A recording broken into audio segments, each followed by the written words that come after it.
ভগবান কোনোদিন নিজেকে ছাড়েনি, আমার রাধারানীকে যাকে সবথেকে বেশি ভালোবাসে তাকে ছাড়েনি, মা যশোদাকে ছাড়েনি, সচী মাতাকে ছাড়েনি, কাউকে ছাড়েনি। আর আপনারা আমরা তো তুচ্ছ বাবা, আমাদের ছাড়বে মনে করেছো? যেমন দেখেন বাবা, মহাভারতে 12 জন বৈষ্ণবের মধ্যে একজন বৈষ্ণব হচ্ছে পিতামহ ভীষ্ম।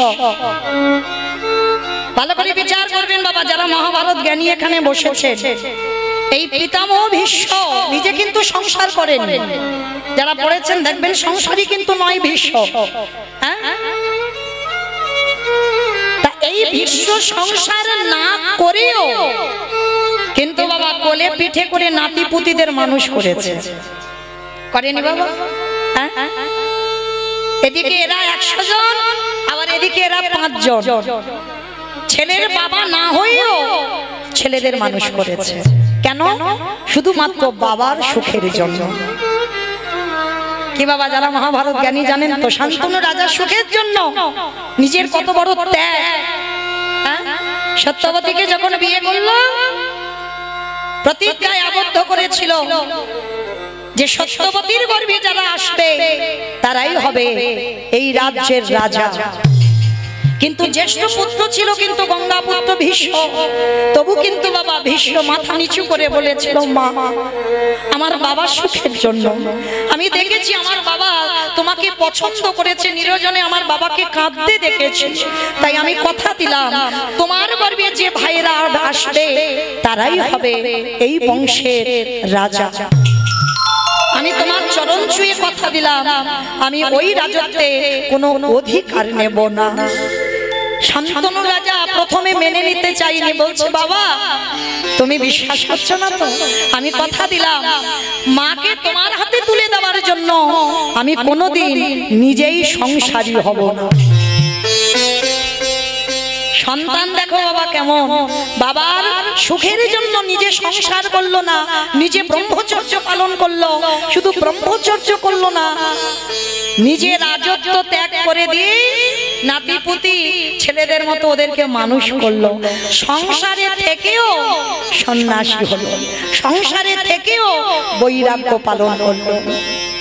তাহলে আজকে এই পিতামহ ভীষ্ম এত ত্যাগী হয়েও বাবা তাকে মহাভারতে 10 দিন যুদ্ধ করার পর 58টা দিন সরসজ্জা করতে হয়নি বাবা।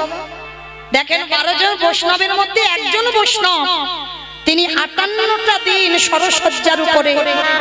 ভালো করে ভাবেন বাবা, আমাদের পায়ে যদি একটা সূক্ষ্ম কাঁটা ফুটে যায়, আমাদের পায়ে কত ব্যথা লাগে, লাগে না বাবা? কাঁটাটা বার করে দেবে, কিন্তু কাঁটা বার করে দেওয়ার পরেও বাবা এখনো 2-4 দিন ব্যথা থেকে যায়। আর পিতামহ ভীষ্মের কথা একটু অনুভব করেন,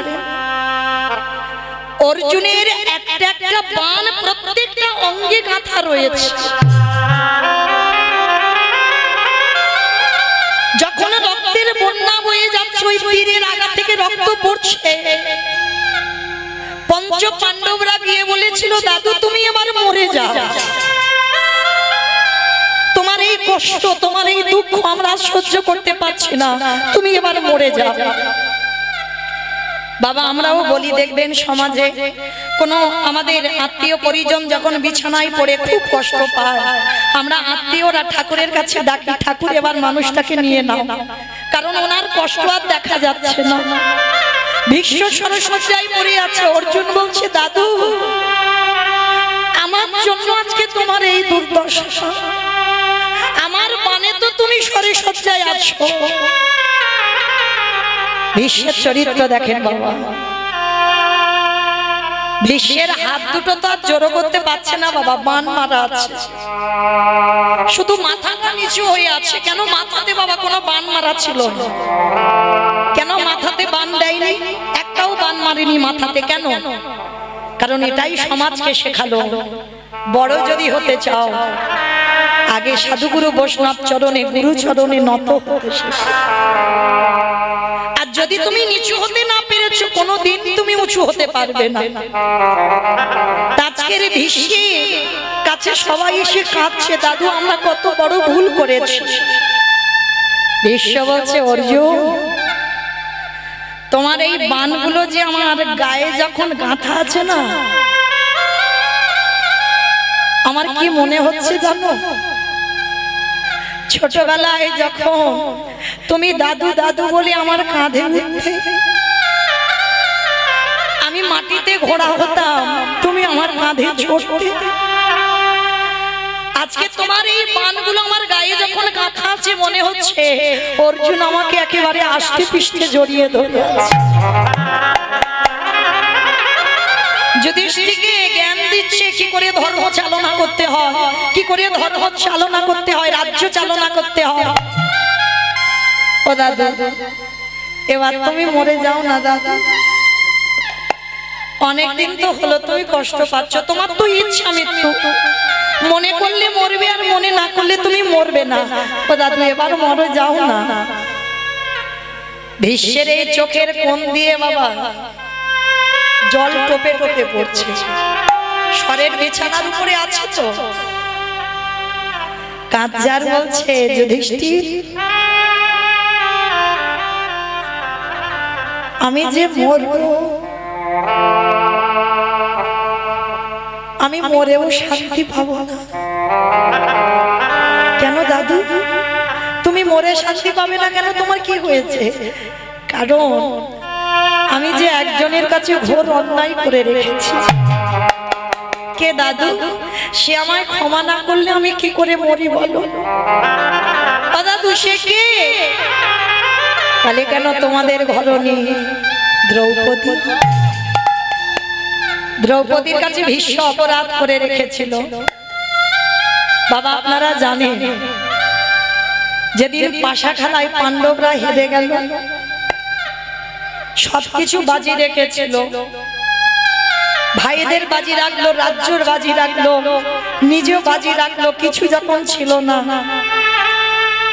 দ্রৌপদী মা তখন ছিল রজশালা, দ্রৌপদীকে দুর্যোধনের কাছে বাজি রেখেছিল। মহাভারত সমাজকে এটাই শিক্ষা দিল, যারা বাবা জুয়া খেলায় মেতে যায় তারা দেখবেন ঘর বাড়ি পরিবার সব পর্যন্ত বিলি করে দেয়, তাই না মা? এমনকি দ্রৌপদীকে বাজি রেখে দিল। আর যখন দ্রৌপদীকে বাজি রাখলো, দ্রৌপদীর অনুমতি নেয়। দুর্যোধন আদেশ দিয়েছিল দুঃশাসনকে চুলের মুষ্টি ধরে যেন দ্রৌপদীকে কুরুসভায় আনা হয়। এনেছিল বাবা দুঃশাসন, আর চুলের মুষ্টি ধরে যখন টানতে টানতে আনলো না, এনে বাবা বক্ষের কাপড়টা ধরে টানছে। সবার প্রথমে দ্রৌপদী ওই দাদু ভীষ্মের কাছে গিয়ে করজোড় করে বলেছিল, দাদু ও দাদু, তুমি তো এদের থেকে সব থেকে বয়স জ্যেষ্ঠ, তুমি কিছু তো বলো। দাদু, একটা নারীর যদি সম্মান চলে যায়, একটা নারীর যদি নিজের লজ্জা নিজে ঢাকতে না পারে, সেই নারীকে এই সমাজ কোনোদিন আর নারী বলে না। অপরাধ নেবেন না মা, এখানেও দ্রৌপদী একটা শিক্ষা দিয়ে গেল। সমাজে দেখবেন বাবা কোন কোন মেয়ে এমন এমন জামা কাপড় ব্যবহার করে যাদেরকে দেখলে বাবা আমরা নারী হয়ে লজ্জা বোধ হয়। এটা বাস্তবের কথা বলছি, কিন্তু দোষটা কিন্তু বাবা তাদের নয়, দোষটা হচ্ছে তার বাবা মা। যখন মেয়েটা ঘর থেকে পার হলো, যদি বাবা মার চোখে লাগতো তাহলে ওই পোশাক পরে কোনোদিন বাইরে বেরোতো না। তাহলে যাকে দেখলে একটা নারী লজ্জা বোধ করে, তাহলে বাবা পুরুষরা তো তাকাবেই বটে। তাহলে দোষটা তো পুরুষদের নয়, দোষটা তার বাবা মা। তাহলে মহাভারতে বাবা অপরাধ নেবেন না যে আমি জ্ঞান দিচ্ছি, আমি বলছি না। মহাভারতে দ্রৌপদী বলেছিল, যে নারী নিজের লজ্জা ঢাকতে না পারে, যে নারী নিজের লজ্জাটাকে সমাজে বিলিয়ে দেয়, তাকে সমাজ কোনোদিন নারী বলে গণ্য করে না। নিতাই গৌর প্রেমানন্দে। তাই তো আজকের দ্রৌপদী কাঁদছে, দাদু মাথা নিচু করে আছে, কিছু বলছে না। পাঁচটা স্বামীর কাছে সাহায্য চাইছে, তোমরা কিছু তো বলো। পাঁচটা স্বামী বীরেদের মতো যাদের চেহারা, তারা মাথা নিচু করে আছে। অষ্টগুরু দ্রোণাচার্যের কাছে বলল, গুরুদেব তুমি তো কিছু বলো। গুরুদেব মাথা নিচু করে আছে। কেউ যখন কিছু করতে পারছে না, সবশেষে দ্রৌপদীর চৈতন্য হলো। তার মানে একটা নারীর সম্মান চলে যাচ্ছে আর তোমরা দাঁড়িয়ে দাঁড়িয়ে দেখছো। তার মানে তোমরা তোমার আসল আপন নয়। তাহলে আমার প্রকৃত আপন যে হবে, একবার তো আমি তার কাছে যাব। কি বাবা, এই ভুলটা আপনারা আমরা করে ফেলি না? প্রত্যেকের জীবনে তো দুঃখ কষ্ট আসে। প্রথমে দেখবেন আত্মীয় পরিজন বন্ধু বান্ধব গ্রাম প্রতিবেশীর কাছে সব বললাম, বলে যখন বাবা কেউ কিছু করতে পারলো না, তখন সব শেষে তো আমরা ভগবানের চরণ ধরি। চরণ ধরে একটা কথা বলে যাই বাবা, কারোর জীবনে যদি কোনো সমস্যা হয়, লোকের কাছে বলবে তো তুমি হাসির পাত্র হবে। তোমার দুঃখের কথা শুনে না তারা হাসবে, তাদের কাছে বলো না। বলতে যদি হয় আমার ভগবানের চরণ আশ্রয় করো।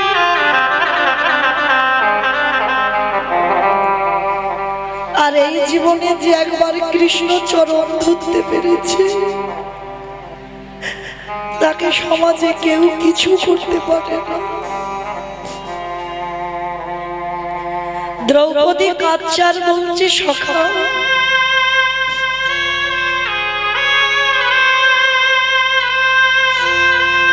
আমার পাঁচটা স্বামী কিছু করলো না, দাদু দেখছে, গুরুদেব দেখছে,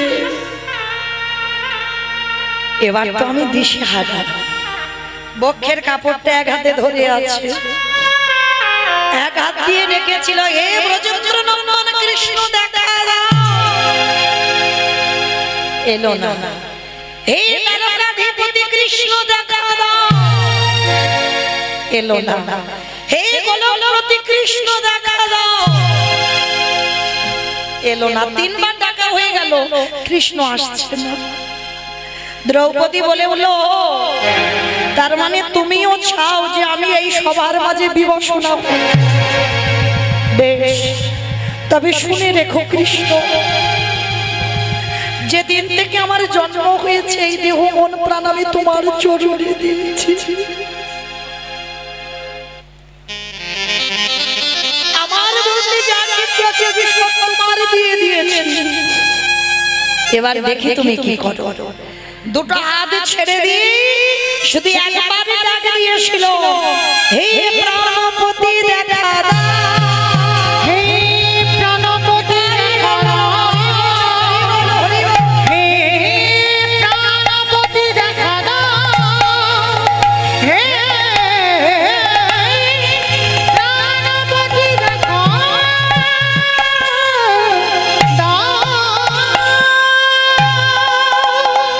যেই না বলল প্রাণপতি দেখা দাও, কৃষ্ণ আমার রথের উপরে বসে আঙুল থেকে কাপড়টা খুলছে।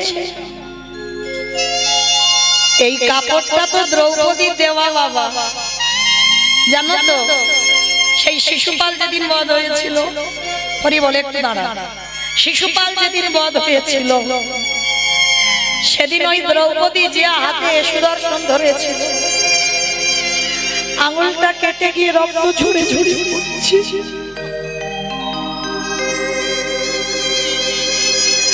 দ্রৌপদী লজ্জা ঘৃণা ভয় কিছু করেনি। কৃষ্ণকে ভালোবাসতে গেলে বাবা আত্মসমর্পণ করে দিতে হবে। সবার মাঝখান থেকে ছুটে গেল, ছুটে গিয়ে দ্রৌপদী বস্ত্রটা ছিঁড়ে কৃষ্ণের আঙুলে বাঁধল। কৃষ্ণ বলেছিল, দ্রৌপদী যেদিন তোমার বস্ত্রের প্রয়োজন হবে একবার তুমি হা কৃষ্ণ প্রাণ কৃষ্ণ বলে দেখো। আমি পৃথিবীর যেখানে থাকি না কেন, আমি তৎক্ষণাৎ তোমার কাছে এসে আমি বস্ত্র জুগিয়ে দেব। আজকে সেই দিনটা কৃষ্ণ আঙুল থেকে কাপড়টা খুলে যেখান থেকে বস্ত্র শেষ সেখান থেকে বস্ত্র জুড়ে দিল। যখনই বস্ত্র টানছে আর শেষ হচ্ছে না বাবা। আর দুর্যোধনদের একটা ভাই ছিল যার নাম বিকর্ণ। বিকর্ণ বলছে দুঃশাসন পারবি না, দ্রৌপদীকে রক্ষা করবার মালিক এসে গেছে।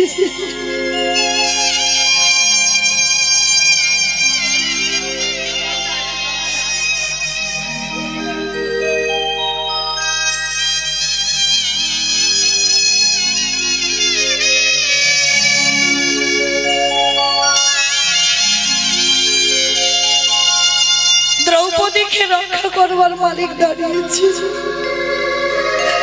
কৃষ্ণ এসে বলছে সখা আমি 3 বার ডাকলাম তুমি কেন এলে না? ভগবান হেসে বলছে সখী আমি তো রেডি হয়েছিলাম, তোমার ডাকাটা দেরি হয়েছে। ভগবান বাবা সবার দরজায় দাঁড়িয়ে আছে, আমরা ডাকতে পারি না তাই আসি, কিন্তু ডাকার মতো যদি কেউ ডাকে আমার ভগবান তৎক্ষণাৎ তার ঘরে প্রবেশ করে। যেই না দ্রৌপদী বলছে তোমাকে 3 বার ডাকলাম, তোমার এত দেরি হলো কেন? বলে সখী তুমি কি বলেছ? বলে কেন আমি প্রথম বললাম হে দ্বারকাধিপতি কৃষ্ণ দেখা দাও, হস্তিনাপুর কোথায় আর দ্বারকা কোথায়, 3 দিনের পথ, টাইম লাগবে না? তারপরে কি বলেছ হে গোলকপতি কৃষ্ণ দেখা দাও, কোথায় হস্তিনাপুর আর কোথায় গোলক, আসতে টাইম লাগবে না? তারপরে কি বলেছ হে ব্রজেন্দ্র নন্দন কৃষ্ণ দেখা দাও, কোথায় হস্তিনাপুর কোথায় ব্রজ, আসতে টাইম লাগবে না? বাহ বাহ সখা বাহ। তাহলে 3 বারের ডাকে এলি না, 4 বারের ডাকে এলি কেন? সখী 4 বারে তুমি কি বলেছো বলো তো? বলে কেন? আমি বললাম প্রাণপতি দেখা দাও। বলি ওহে দ্রৌপদী এই জগতের সংসারে মাঝে যদি একজন ভক্ত কায় মন বাবাকে, যদি একবার আমার চরণে বসে, যদি একবার হে প্রাণপতি দেখা দাও বলি ডাকে পারে, আমি ভগবান হয়ে পৃথিবীর যেখানে থাকি না কেন সখী গো আমি ভক্তের দ্বারে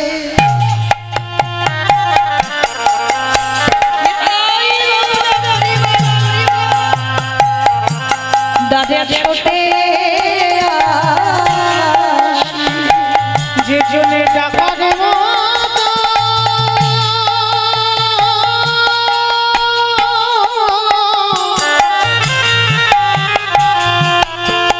যে জনে ডাকা ডাকিতে পারে সেই ভক্তে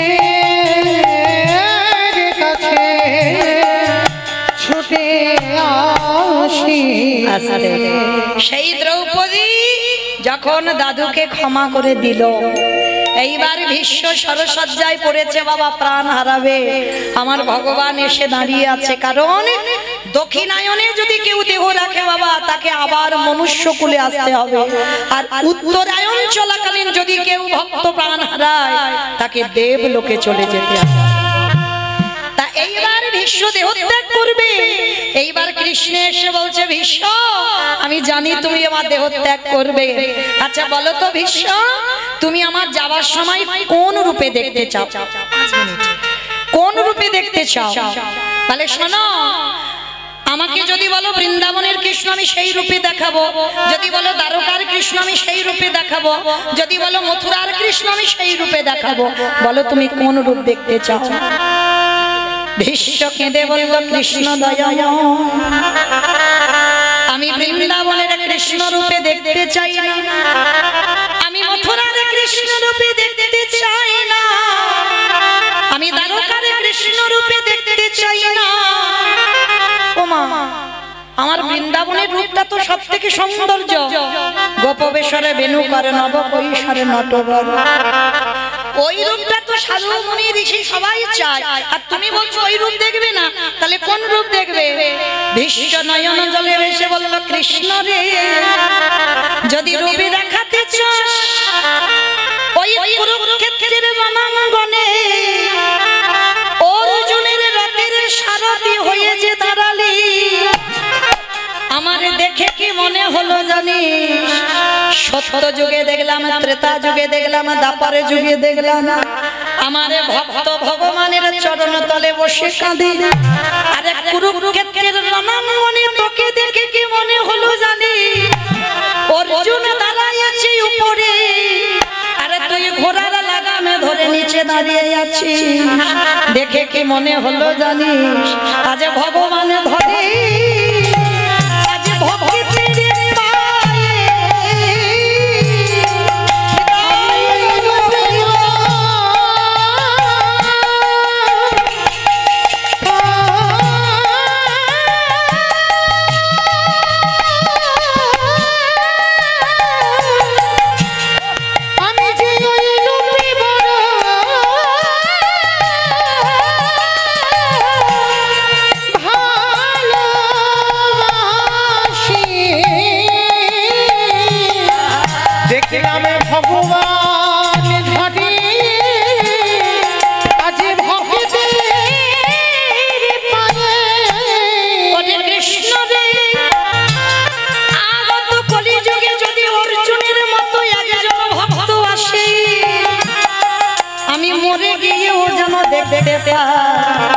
তুই ভক্তের সম্মুখেতে ভালো হয়ে আছি।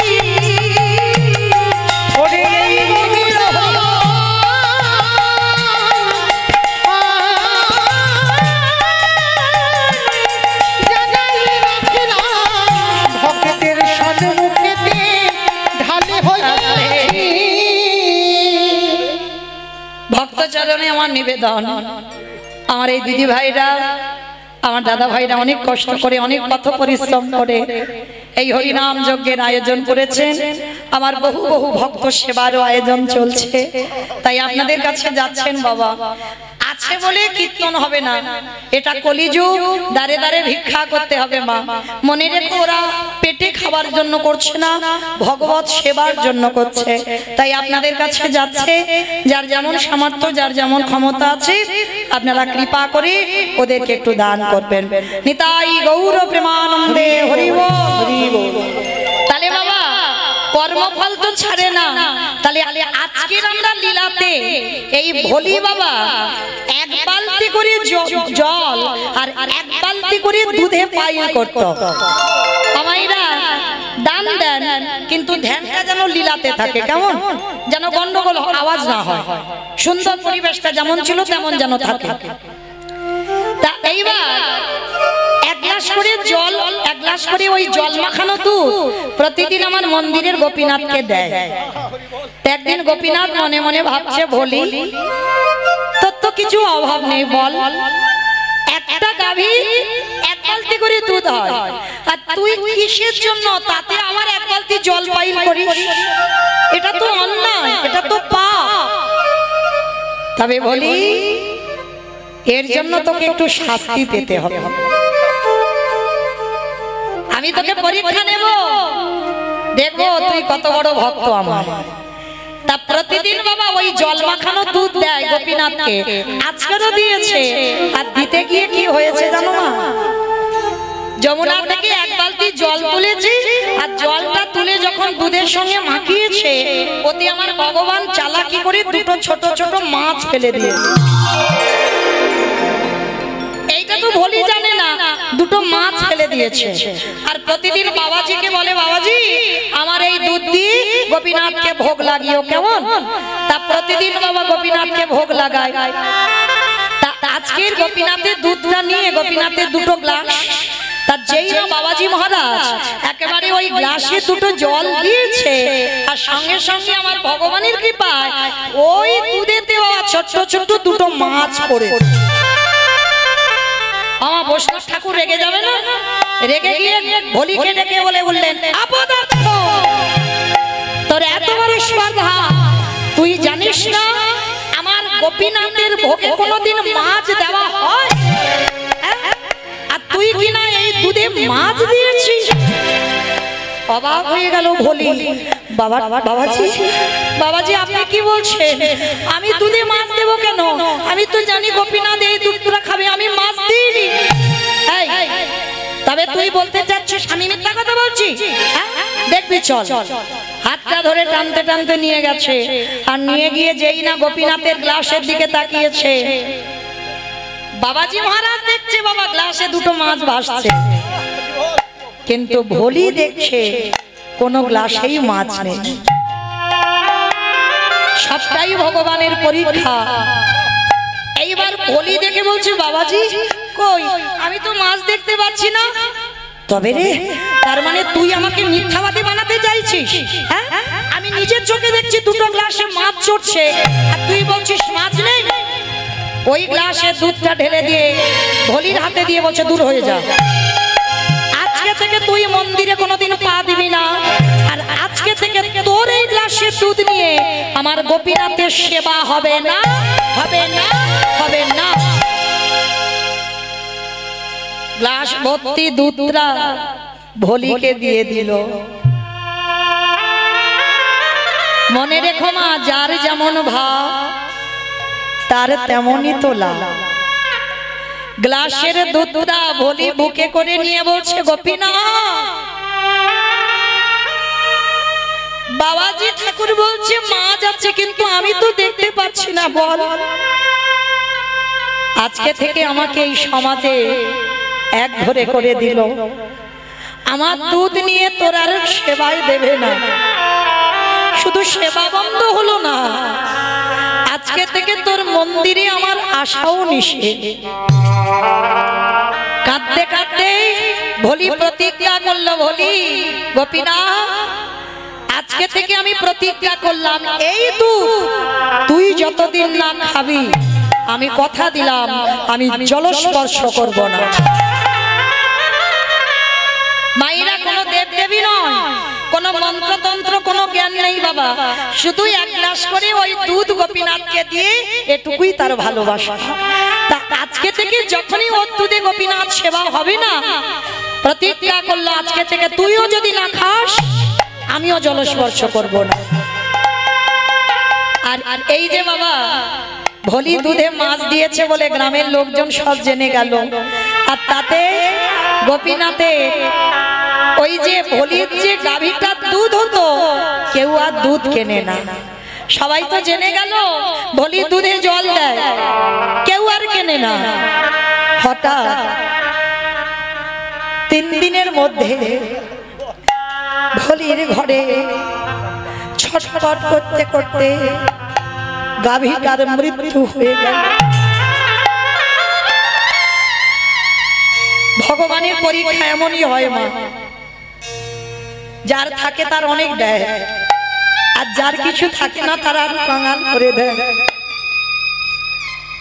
ভোলি ওই গ্লাসে দুধটা গোপীনাথের একটা ছবি আছে, ছবির সামনে দিয়েছে, গোপীনাথ আমার গরুটা ছিল তাকেও কেড়ে নিলি, গ্রামে আমাকে তুই এমন করে দিলি আমি গ্রামে মুখ দেখাতে পারি না। বেশ, আজকে থেকে আমি যাবই না কোথাও, আর কিছু খাবো না। 3 দিন হয়ে গেল বাবা, অনাহারে অনিদ্রায় ভোলি শুধু গোপীনাথ দেখা দে, ওরে গোপীনাথ,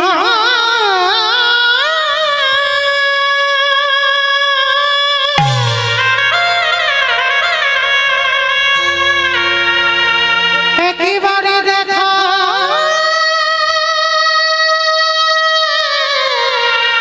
দেখা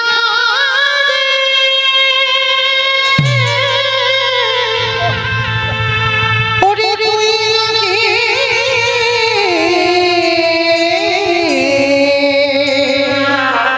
আমি তো কোনো অন্যায় করিনি বল, হকে দে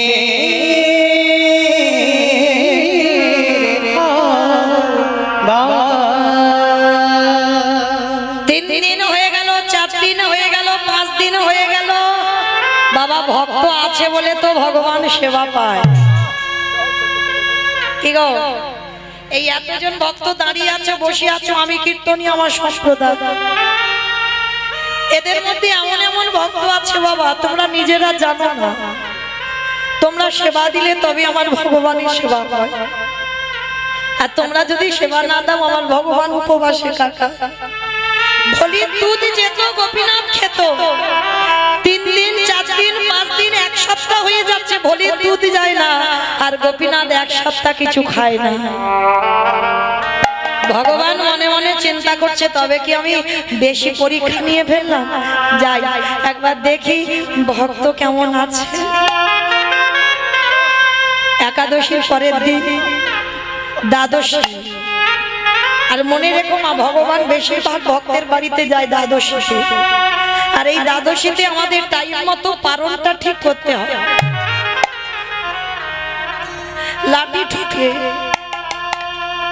যেমন আজকের আমাদের সেই সৌভাগ্য তিথি দ্বাদশী তিথি, এই দ্বাদশীতে ভগবান একটা বৈষ্ণব রূপ ধারণ করেছে, জীর্ণ মলিন বস্ত্র, হাতে একটা লাঠি, বয়স্ক মানুষ, লাঠি ঠুকতে ঠুকতে আজকের ভোলির দুয়ারে এসেছে, এসে ডাকছে ওমা ভোলি, কেউ কি বাড়িতে আছিস মা? আমি কালকের একাদশী করেছি রে মা, আজকের পারণ করে এখনো কিছু খেতে পাইনি, তোর বাড়িতে একটু প্রসাদ দিবি মা?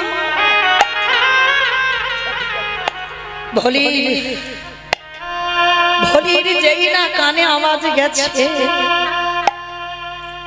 ছবিটার কাছে দুধটা রেখে 1 সপ্তাহ বাবা সেই দুধটা কিন্তু ফেলেনি, কারণ বাবাজি মহারাজ দেখেছে ওতে মাছ আছে, কিন্তু ভোলি তো দেখেনি। এইবার ভোলি বাইরে এসে দেখে না একটা বৈষ্ণব বয়স হয়েছে, ভোলি করজোর করে মাথায় কাপড়টা তুলে দিয়ে বলছে বাবাজি বলুন আপনি আমার কাছে কি চান? ও মামা, ও মা দুটো খেতে দিবি মা, বড্ড খিদে পেয়েছে রে মা, 1 সপ্তাহ হয়ে গেল ভালো করে কিছু খেতে পাই, কারণ ভোলি দুধ যায়নি আর গোপীনাথের খাওয়া দে না মা কিছু খেতে। বাবাজি তুমি এমন দিনে এসেছো, আমার ঘরে তো কিচ্ছু নেই জানো বাবাজি, একটা অপরাধের জন্য আমি ওই মন্দিরে আর যেতে পারি না, আমাকে সমাজে সবাই কত কটু কথা বলে, আমার একটা মাত্র গাভী ছিল সেও মরে গেল, আমি একা, আমার বাড়ি কিচ্ছু নেই, আমি নিজেই তো 1 সপ্তাহ খাই। ভগবান গেছে কেন? সেই যে মাছ মাখানো দুধটা খাওয়ার জন্য। ভগবান বারবার বলছে বলি দেখ না তোর ঘরে কি কিচ্ছু নেই, বিশ্বাস করো বাবা কিচ্ছু নেই আমার বাড়ি, ও মা তুই একটু ভালো করে খুঁজে খুঁজে দেখ না কিচ্ছু নেই তোর বাড়ি।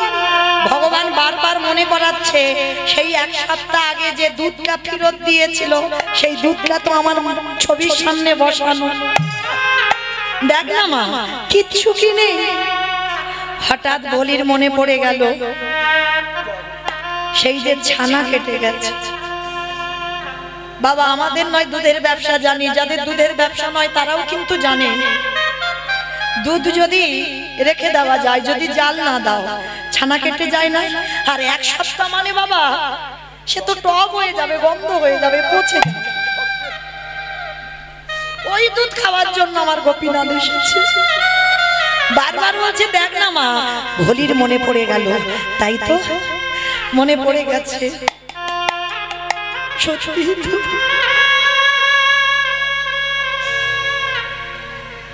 আমার মন্দির থেকে তো ফেরত দিয়েছিল যে গ্লাসের দুধ, কিন্তু বাবাজি তো বলল ওতে মাছ আছে, কিন্তু আমি তো মাছ দেখিনি।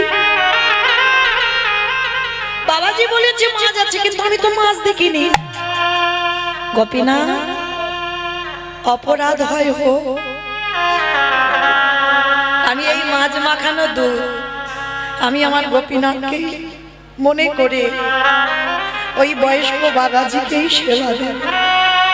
তাতে যত অপরাধ হয় তুই আমার মাথায় দে, আমি পেতে নেব, কিন্তু এক সপ্তাহ যে বুড়ো লোকটা সেবা পাইনি আমি একটু দেব।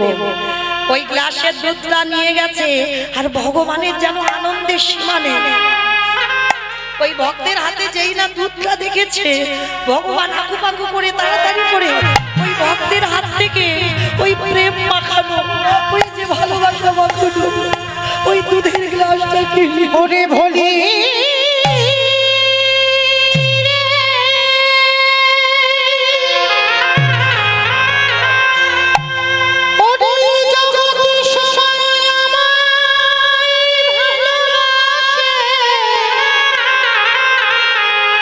কিন্তু তোরে মতো করে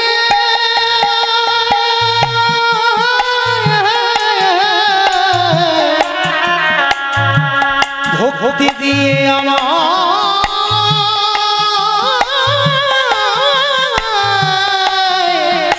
কেউ ডাকে না।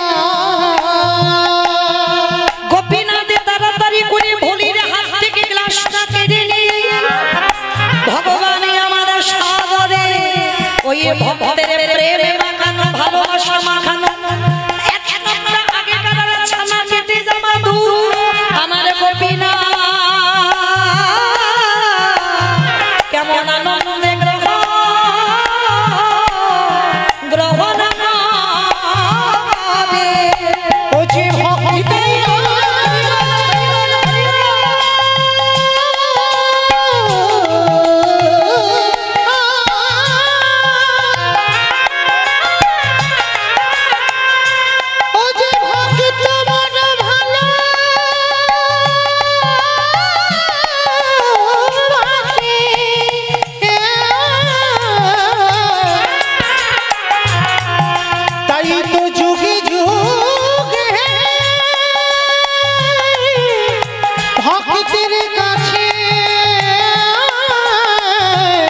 ছুটে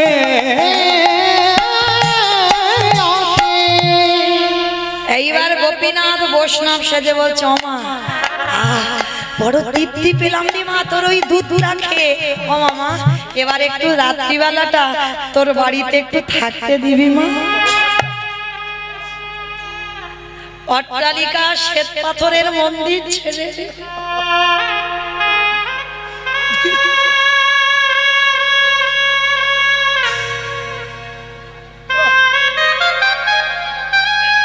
ভগবান গিয়ে দাঁড়িয়েছে একে কাঙাল ভক্তির বাড়ি। বললাম একটু থাকতে দিবি। ভোলি মনে মনে চিন্তা করছে, এক অপরাধে আমি মন্দিরে যেতে পারি না, আবার যদি এই বাবাজিকে আমার ঘরে থাকতে দিই এই সমাজে আমাকে দ্বিচারিণী বলবে, আমাকে কলঙ্কিনী বলবে। বাবাজি আমি তো একা নারী জাতি থাকি, আপনি যদি আমার ঘরে রাত কাটান সকালবেলা হলে সমাজ আমাকে কত কটু কথা বলবে। ও মামা আমার তো বয়স হয়ে গেছে, বল একটা কাজ কর, তুই বড় ঘরে থাকবি, আমাকে একটু খড় বিছিয়ে দিবি, আমি তোর একটু উঠানে থাকবো। কি গো ভগবান আনন্দ সেখানেই পায়, ভক্তের প্রেম আর ভক্তি যেখানে ভগবান রজনীগন্ধার মালা দিয়ে সাজতে চায় না। ভগবান কোনদিন শ্বেত পাথরের মন্দিরে থাকতে চায় না। ভগবান কোনদিন রাজ অট্টালিকাতে বসে রাজভোগ খেতে চায় না।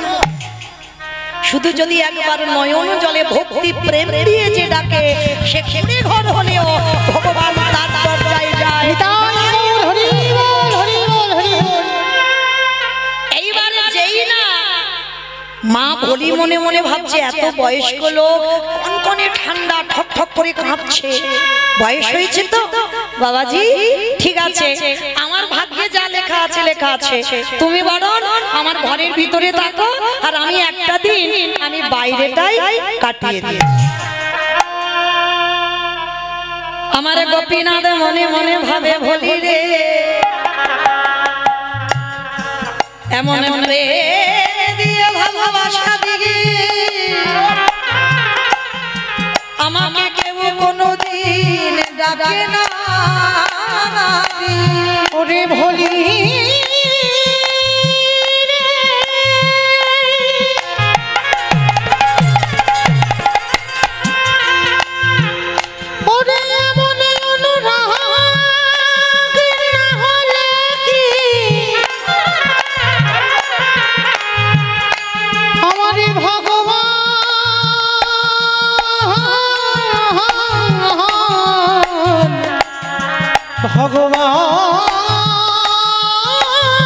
ভগবান পাওয়া যায় রে। এইবার বলি উঠানে খড়ের উপরে ঘুমিয়েছে বাবা, ঠান্ডার সময় ঠকঠক করে কাঁপছে। আর নারী জাতি তো একটা পরপুরুষ রাত্রিবেলা ঘরে ঘুমিয়েছে, যতই বয়স্ক মানুষ বাবাজি হোক ভলির ঘুম আসছে না। রাত্রিবেলা জানালা দিয়ে দেখছে বয়স্ক বৈষ্ণব ভগবান ঠান্ডায় কাঁপছে। ভলির ঘরে কিছু নেই, আছে একটা শত ছিদ্র ছেঁড়া কাঁথা। ভলি মনে মনে ভাবছে যাই হোক আমি একটা দিন আমি কাপড়টা গায়ে দিয়ে কাটাতে পারবো, বয়স্ক মানুষ ঠান্ডায় কষ্ট পাচ্ছে। সেই ছেঁড়া শত ছিদ্র কাঁথাটা গোপীনাথ রূপী বৈষ্ণবের গায়েতে দিয়ে দিয়েছি।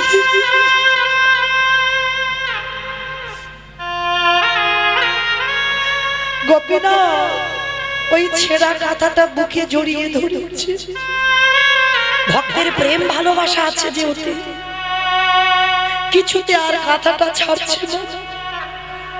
আর বলি ওই উঠানে ঘুমাতে ঘুমাতে বাবা একটু ভোরের বেলা চোখ লেগে গেছে, ঘুমিয়ে পড়েছে।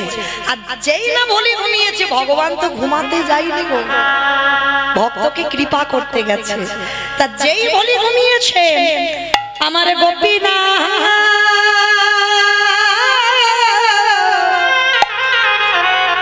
ওই বলির ঘর থেকে এসে মন্দিরে গোপীনাথের গায়ে ছিল দামি একটা শাল। ওই নিজে ছেঁড়া কাঁথার বদলে ওই দামি শালটা নিয়ে ভলির ঘরে গিয়ে ভলির গায়ে ঢাকা দিয়েছে। কেমন ভক্ত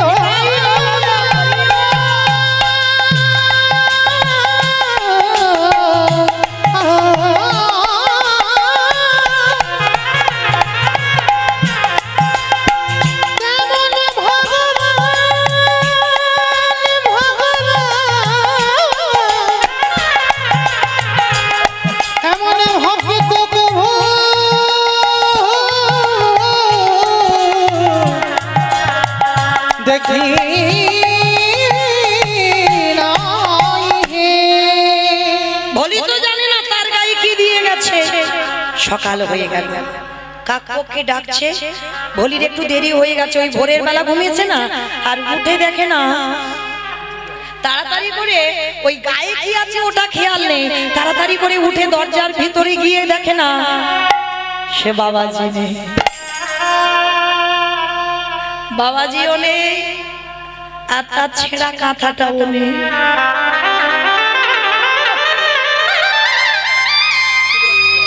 হঠাৎ বাবা দেখলো ভলির গায়ে একটা চমকে উঠেছে।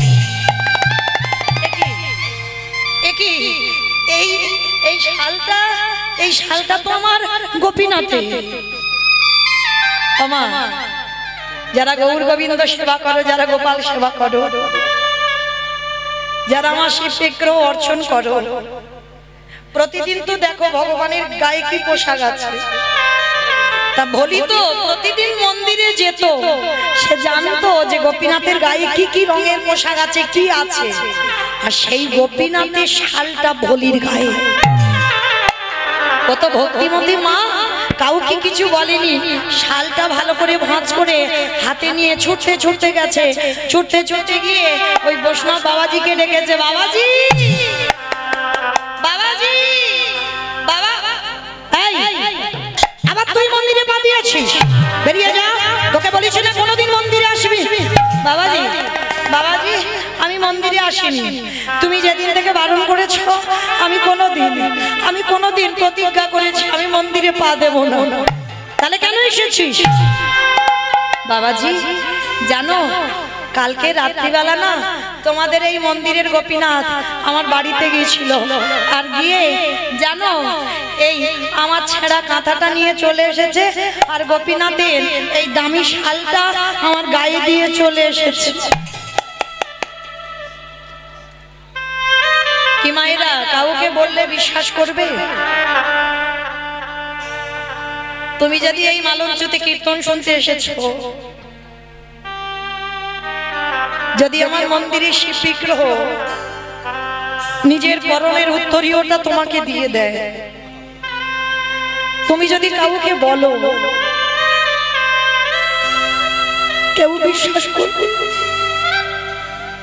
ওই জন্য মনে রাখতে হবে বাবা, আপন ভজন কথা না কহিবি যথা। ভজনের মানুষ না পেলে ভজনের কথা কোনো দিন বলতে নেই। সমস্ত সাধন ভজন সব নষ্ট হয়ে যাবে। কিন্তু বলি তো সোজা সরল মেয়ে কিছু বোঝে না। শালটা এনে বলছে দেখো তোমার গোপীনাথ আমার ছেঁড়া কাঁথা নিয়ে শালটা দিয়ে এসেছে। বাবাজি মনে হলো তবে রে, তার মানে একবার দুধে মাছ দিয়েছিস, আবার রাতের অন্ধকারে গোপীনাথের শাল চুরি করেছিস? না, আমি চুরি করিনি, আমি চোর নই, বিশ্বাস করো আমি চুরি করিনি। তবে রে গ্রামের লোককে সব ডেকেছে, সবাই এসে বলে উঠলো ওই তো তোর হাতের যে শালটা ওটা তো গোপীনাথের শাল। তোমরা বিশ্বাস করো ও তো আমার ছেঁড়া কাঁথার বদলে শালটা দিয়ে এসেছে। মিথ্যা কথা। সবাই মিলে ভলিকে বেত্রাঘাত করছে, দূর হয়ে যা, বেরিয়ে যা। গোপীনাথ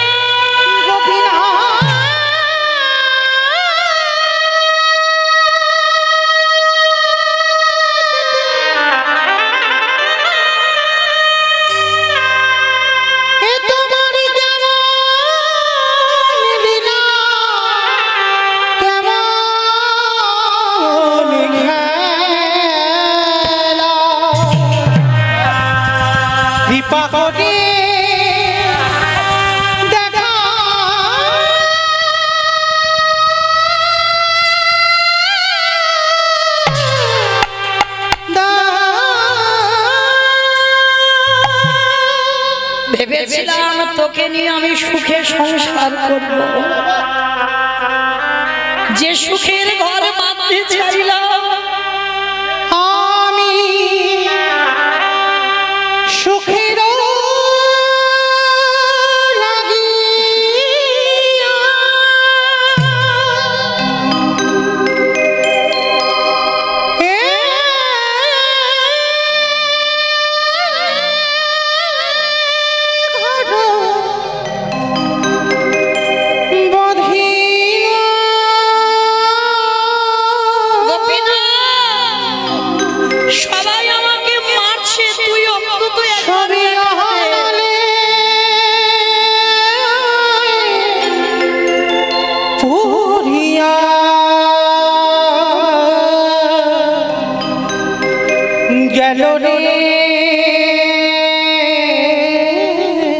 আমি চলে যাচ্ছি, কোনোদিন আর আসবো সবই অননে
আজ নয়নের জলে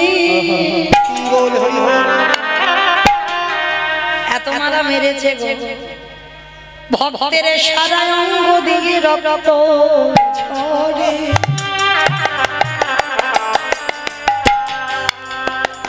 আরে কি আমার মন্দিরে গোপীনাথ থাকতে পারি? ভক্তের প্রতিটা অঙ্গের আঘাত ভগবান অঙ্গে ধরেছে। সিংহাসনে বসেছিল, ভগবান মুখ ঠুকে পড়ে আছে।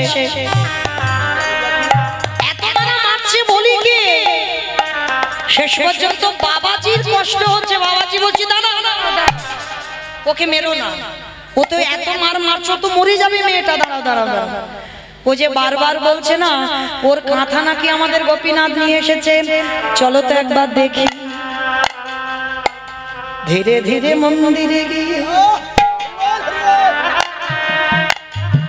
যেই না দরজা খুলেছে, দেখে না গোপীনাথ সিংহাসন থেকে ধুলার পরে পড়ে আছে। আরে বলির সেই ছেঁড়া কাঁথাটা আমার গোপীনাথ বুকে ধরে আছে। সেই রূপটা দর্শন করা মাত্র সঙ্গে সঙ্গে বাবাজি বেরিয়ে এসেছে মন্দির থেকে।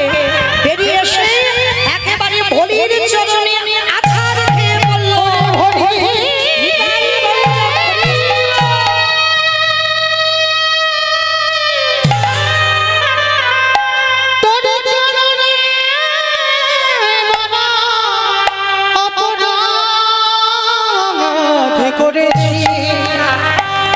তুই যদি পারি আমায় ক্ষমা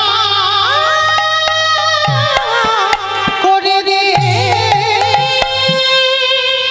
বলি চমকে উঠে, কি বাবাজি আমার পায়ে পড়ছো কেন, কি হয়েছে তোমার?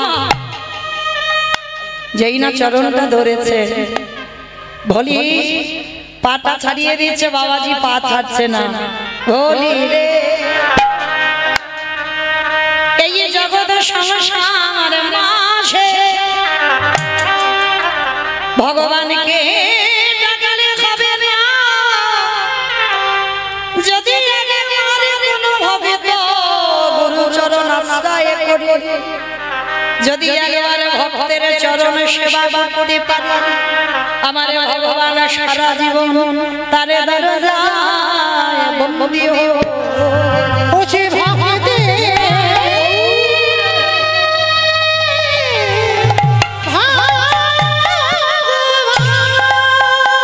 শেষে ভক্ত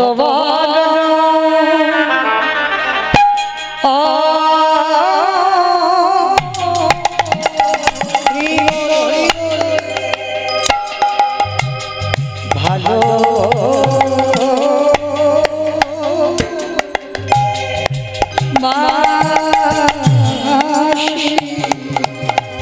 ওছে ভক্ত ছাড়া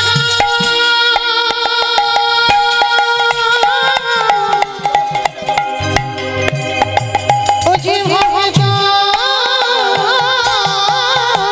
ছাড়া রহিতে না ভক্ত বাবা